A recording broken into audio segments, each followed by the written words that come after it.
Jono, let's start with you, because I feel like we heard from Caroline Levitt there. The White House has sounded pretty optimistic as these negotiations go on over the last couple of weeks. Donald Trump saying we're close to a deal. You know, it's all positive mood music from the US. But we're waiting for Trump's announcement and for more details to come out about these talks that are happening in Moscow today.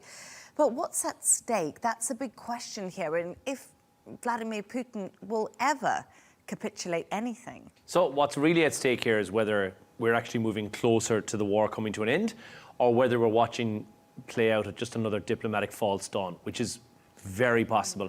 Trump's team obviously signalling the optimism that we're hearing there from Caroline Levitt, which we know. The sticking points haven't changed on home turf back in Ukraine and in Moscow. We know that there's no change there. Russia still wants territory. Ukraine not going to hand over any is what they're saying. Europe is terrified that it's going to be boxed into a deal that in some way is going to compromise them from a security point of view. And also the long-term security for Europe is what is to the fore from them.